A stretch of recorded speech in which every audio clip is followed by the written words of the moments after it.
Debuting in 1984, A Nightmare on Elm Street shattered horror conventions with its razor-fingered killer, surreal dreamscapes, and bone-chilling suspense.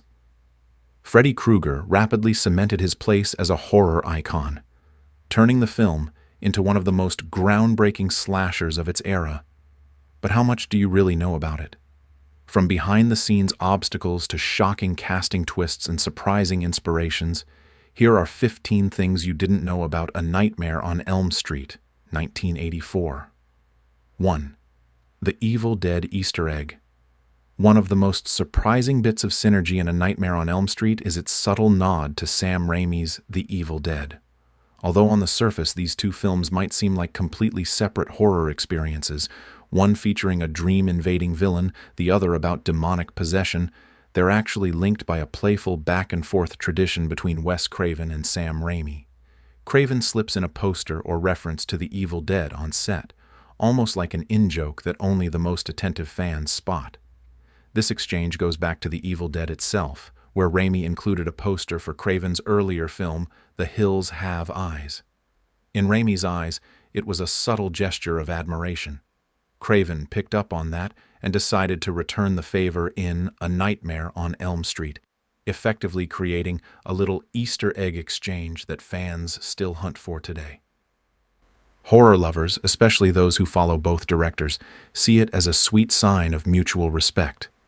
They might be scaring us silly on screen, but behind the camera, Craven and Raimi were sending friendly greetings to each other. It's a small yet meaningful detail that underscores a sense of camaraderie in the horror community, binding different franchises together under one big, spooky umbrella. 2. 1-2 Freddy's Coming For You. And the power of nursery rhymes. Few things can unsettle an audience more than a children's nursery rhyme twisted into something eerie, and A Nightmare on Elm Street does this brilliantly. The famous 1-2 Freddy's Coming For You is adapted from the Old English rhyme 1-2 Buckle My Shoe. Instead of just copying the original tune, the filmmakers reworked its melody into a haunting lullaby that creeps under your skin. By associating innocence with terror, they managed to turn an age-old chant into an ominous warning that resonates with viewers long after the credits roll. This jarring approach taps into a primal fear. We expect nursery rhymes to be gentle and comforting, but here it's a dark foreshadowing of Freddy Krueger's arrival. Each line is a countdown of doom, pulling audiences deeper into the dreamlike horror that defines the film. The jingle's creeping repetition is perfect for building tension, reminding us that we can't escape the inevitability of sleep or Freddy's relentless pursuit. Long after you've watched the movie, that tune lingers, demonstrating how an innocent piece of childhood can transform into a chilling device. The result is a simple but powerful technique that elevates the film's psychological impact, making 1-2 Freddy's Coming For You an unforgettable part of horror culture. 3. Lin Shaye's teacher cameo.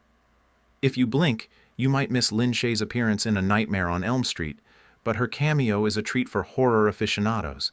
Lin Shaye plays a small role as a teacher, offering a fleeting glimpse of her early career. Little did audiences know that she would later become synonymous with another iconic horror franchise, Insidious, where she portrays the gifted psychic Elise Rainier. Beyond her on-screen presence, Lin Shaye has an intriguing connection to the production side of horror. She's the sister of Robert Shaye, the head of New Line Cinema, the studio that took a chance on Wes Craven's script and ultimately brought Freddy Krueger to life for the masses. This familial link makes her cameo feel like an insider's nod to the family roots behind the film's creation.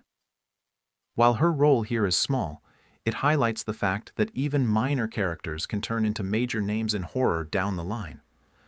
For fans who love to track an actor's journey, Lin Shaye's cameo is a stepping stone to understanding her later success. It's always fun to look back at A Nightmare on Elm Street and see how many people involved went on to leave their mark on the genre for years to come. 4. 1428 Elm Street. A real-life landmark. When you see the house labeled 1428 Elm Street, you might assume it's just another fictional movie set. Yet, in reality, you can head to 1428 North Genesee Avenue in West Hollywood to find the very building that served as Nancy's home. While much of the interior was recreated on a soundstage, the exterior shots are genuine, linking a tangible piece of California real estate to one of cinema's most iconic nightmare landscapes. Over the years, the home has become a pilgrimage site for horror enthusiasts who long to stand on the sidewalk where Freddy Krueger's shadow loomed. Its real-world existence somehow makes the film's terror feel more immediate. Strolling past that facade can send a slight chill down your spine, recalling scenes of Nancy's desperate attempts to stay awake. Property owners have recognized this fascination, with the house undergoing changes and at times going up for sale at a premium price. Perhaps because it's more than just a structure, it's a horror landmark. Fans snap photos, share stories, and compare their experiences of seeing the Nightmare House in person. In a way, 1428 Elm Street has transcended fiction, leaving a real brick-and-mortar imprint on the legacy of 80s horror. Fifth, Freddy's original darker concept. In early drafts, Wes Craven portrayed Freddy Krueger not just as a child killer, but as someone even more sinister, a notorious molester. This chilling concept was meant to ramp up the character's depravity, showing he was more than a mere villain with a weapon. He was a nightmare incarnate. However, real-life controversies at the time, involving a string of sensitive cases in California, prompted Craven and the producers to scale back these explicit aspects. They feared that highlighting Freddy's background so starkly would overshadow the movie's central premise and risk alienating audiences or attracting negative publicity. By narrowing Freddy's identity to a child killer, they maintained the essence of his evil without veering into territory that felt too exploitative for mainstream viewers. Yet, the sick undercurrent remains in his persona. Every slash, every dark quip, and every invasion of someone's dream hints at a malevolent force that was once envisioned as far worse. This subtle approach allowed the film to balance terror and watchability, ensuring it could reach a wide audience while still shocking them to the core. It's a testament to Craven's storytelling instincts. He refined Freddy's nature to be scary enough to become an iconic horror figure without crossing lines that might have diluted the film's overall impact. 6. From real-life tragedy to cinematic nightmare. Many horror tales have fantastical roots, but Wes Craven drew on real events for A Nightmare on Elm Street. In the 1970s, Craven stumbled upon alarming newspaper stories about Southeast Asian immigrants haunted by severe nightmares. These men, mostly young and seemingly healthy, claimed something was stalking them in their sleep, then died under mysterious circumstances, with no clear medical explanation. Craven was struck by the notion that nightmares could be lethal, that perhaps our deepest fears could bridge the gap between subconscious terror and physical reality. This macabre inspiration fueled the concept of Freddy Krueger, a monster who murders you where you're most vulnerable, in your dreams. It's one thing to run away from a maniac in the real world, but quite another to fight someone who controls the rules of a dream. The fear is potent because it's universal. No one can avoid sleeping. Craven took the raw horror of those real-life articles, amplified it with his imagination, and created a cinematic boogeyman who exploits humanity's need to rest. By blending true stories with supernatural dread, he gave birth to a franchise that still resonates today, reminding us that sometimes reality can be more frightening than the wildest fiction. 7. Freddy Krueger. Inspired by childhood terrors. Freddy Krueger's unsettling appearance and persona weren't conjured from thin air. Wes Craven pulled from his own childhood encounters. There was a local drunkard who wore a battered fedora and lurked menacingly in the streets near Craven's home. One night, the man paused under a streetlight and stared directly at young Wes, scaring him to the bone. This haunting image lingered in Craven's mind for years, later blossoming into the silhouette of Freddy. Even the name Freddy Krueger has a real-world link. It stems from a school bully who tormented Craven in his youth. Naming the nightmarish villain after this tormentor was Craven's darkly creative way of channeling old fears. Little details like the choice of clothing, a striped sweater in clashing red and green, were meticulously planned to unsettle viewers subconsciously. Craven learned from a scientific article that these colors side by side jar the human eye. By infusing these childhood echoes with a supernatural twist, Craven forged one of the most iconic bogeymen of all time. Freddy isn't just any slasher villain.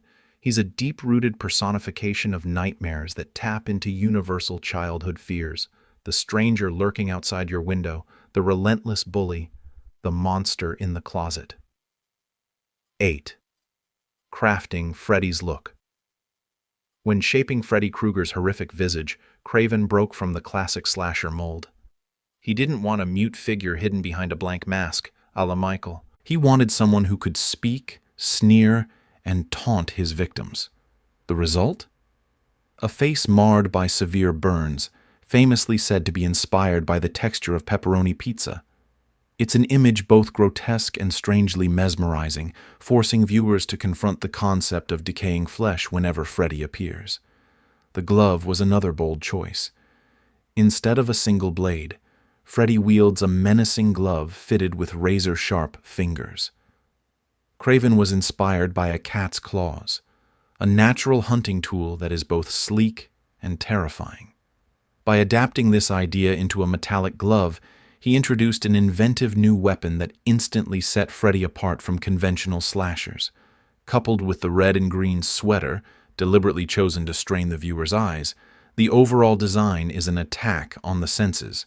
This balanced combination of grotesque aesthetics and immediate visual impact gave audiences a killer they couldn't easily forget. Every element is purposeful, serving to brand Freddy as a distinct and deeply disturbing figure among horror's most feared icons. 9. A Nightmare on Disney Street. The journey to produce A Nightmare on Elm Street was anything but straightforward. After creating films like Swamp Thing, Wes Craven shopped his new script around Hollywood, hoping to find a studio that would fund his nightmarish vision. Surprisingly, Walt Disney Productions showed some early interest, but there was a catch. They wanted Craven to tone down the horror significantly, presumably aiming for a more family-friendly product. In hindsight, the idea of Mickey Mouse sharing space with Freddy Krueger in the Disney brand is downright bizarre, but it nearly happened. Had Craven not refused to compromise the film's dark essence. He wanted a genuine horror story that wouldn't shy away from gruesome imagery or psychological torment.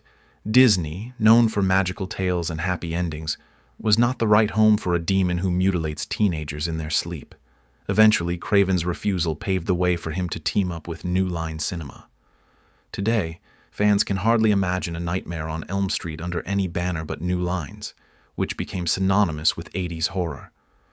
The brief Disney flirtation remains a curious what-if scenario, a reminder that big studios sometimes dabble in unexpected territories, even if that means knocking on the door of our worst nightmares. 10. The House That Freddy Built. New Line Cinema's evolution into a major force in Hollywood can be traced back to the success of A Nightmare on Elm Street. At the time, New Line was a small, independent distributor without massive blockbuster hits. Wes Craven approached them after being rejected by bigger studios, and that gamble changed both their fortunes. Financing the film proved tricky. For a while, the crew wasn't even sure if they'd get paid, as New Line scrambled to secure additional funds. Eventually, they cobbled together a budget of around $1.1 million, modest even for the 1980s. But resourcefulness and creativity flourished under financial constraints. The film's success at the box office, earning $57 million, shocked everyone and positioned New Line as a serious player in the industry.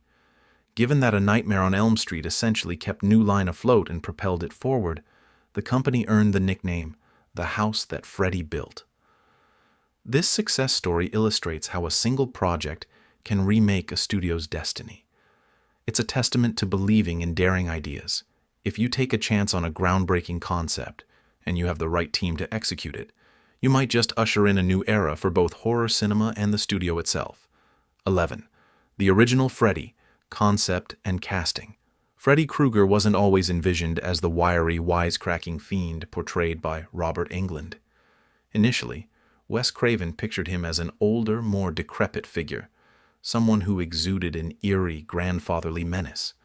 Veteran actors, including David Warner, were briefly involved, but scheduling conflicts derailed those plans. Craven even toyed with the idea of casting Kane Hodder, later famous as Jason Voorhees, but the right alignment never materialized. When Robert Englund arrived, he wasn't exactly what Craven had described on paper.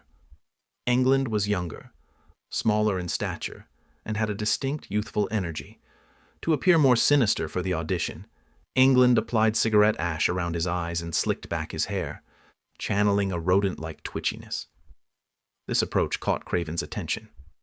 The moment Englund started speaking in a low, raspy tone, everyone realized they'd found a performer who could bring malice and mischief to the screen in equal measure. Under layers of gruesome makeup, Englund unlocked a persona that was part nightmare clown, part vengeful demon. The fact that it took multiple hours a day to get into and out of makeup only intensified his connection to the role. From this intricate casting journey, the world gained one of horror's most unforgettable villains. 12. The rest of the cast, beyond Freddy. While Freddy Krueger is the undeniable star, A Nightmare on Elm Street has a strong ensemble that transforms the movie into a bona fide classic. Heather Langenkamp's portrayal of Nancy stands out as a fresh-faced hero who refuses to become another helpless victim. Wes Craven wanted someone who felt authentic, not the usual polished Hollywood type. When Langenkamp auditioned, her natural charm and relatable quality won him over. Amanda Weiss took on the ill-fated Tina, whose gruesome death scene still shocks viewers. It's a moment that sets the tone for the film's brutal dream logic. Meanwhile, the role of Nancy's boyfriend Glenn became the breakout gig for a young Johnny Depp, who accompanied a friend to the audition and left with a career-launching role. Interestingly, Charlie Sheen nearly snagged the part but was reportedly asking for too high a salary. The casting process had other near misses, such as John Cusack and Kiefer Sutherland, both of whom auditioned for Glenn.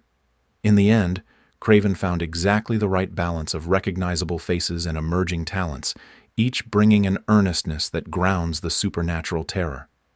This mix helped make the Elm Street kids memorable, their vivid fear fueling the nightmare that Freddy so gleefully delivers. 13. Filming under pressure. The production timeline for A Nightmare on Elm Street was famously tight, wrapping in just over a month during the summer of 1984. With a limited budget and crew scrambling to make every shot count, creativity became essential. One of the film's most innovative tricks was the rotating room set used for Tina's death scene. This technique allowed the actress to be dragged across the walls and ceiling, giving viewers an unsettling sense that gravity had been upended by Freddy's power. That same revolving set was repurposed for Glenn's infamous geyser of blood demise, achieved by pouring hundreds of gallons of fake blood, actually a water and red paint mixture, through the upside-down set. The visuals were stunning, though it left the crew wading in red liquid by the end of the shoot. Then there's the bathtub sequence, where Nancy is yanked into dreamland by Freddy's claw. Filming this involved a special bottomless tub mounted atop a water tank, ensuring the illusion felt entirely real and claustrophobic. Despite the high-stress environment, these inventive solutions not only saved money, but also became defining moments in horror cinema. When you watch A Nightmare on Elm Street, you're seeing a team pushing boundaries to deliver scares that remain iconic decades later. 14. Original ending and alternate twists. Wes Craven initially planned to wrap the story neatly. Nancy wakes up, realizing it was all one horrific dream, and heads off to a peaceful future. However, New Line Cinema's Robert Shaye pushed for a final shock, hoping to leave audiences unsettled and open the door for potential sequels. The compromise led to the ambiguous ending we all know, the Freddy-themed convertible and the mother being pulled through the door window, a bizarre moment that leaves viewers asking whether Nancy ever truly escaped. There were other intriguing alternate endings too. Some versions hinted that Glenn might reappear, rising from the bloody hole in his bed. Another scrapped idea revealed Nancy had a sibling previously killed by Freddy, intensifying her personal vendetta. Scenes also showed Nancy's hair turning fully gray, a testament to the stress of battling the dream demon. While fans still debate how the movie should have ended, these glimpses of what might have been reflect the film's enduring power. Each alternate scenario played differently, with the boundary between dream and reality, but the final version struck a chord that sparked countless discussions and numerous sequels. It's a classic case of cinematic collaboration where creative differences gave birth to a haunting final note. A Nightmare on the Big Screen: Legacy and Impact. When A Nightmare on Elm Street hit theaters in November 1984, no one expected it to become a cultural phenomenon. Against a tiny $1.1 million budget, the film hauled in $57 million worldwide. Critics praised its imaginative twist on the slasher genre, noting that Freddy Krueger wasn't just a hulking mute, but a sadistic manipulator who thrived in the realm of dreams. The combination of psychological terror and surreal visuals set this film apart from its contemporaries. Audiences were drawn to Freddy's personality: sarcastic, fiendish, and undeniably charismatic. Robert Englund's performance added a layer of dark humor that resonated with horror buffs. Suddenly, Freddy wasn't just a typical boogeyman. He was the nightmarish anti-hero of the 80s, launching a franchise that spawned sequels, crossovers, and even a TV series. Over time, the character became more comedic, but in the original film, he remained a truly menacing figure. Decades after it first terrified audiences, A Nightmare on Elm Street remains a cult classic, defining the modern slasher genre and haunting fans with its iconic dream demon. Whether you love it or still have trouble sleeping, there's no denying its impact on horror history. Which fact surprised you the most? Let us know in the comments, and don't forget to like and subscribe for more behind-the-scenes stories from your favorite horror classics.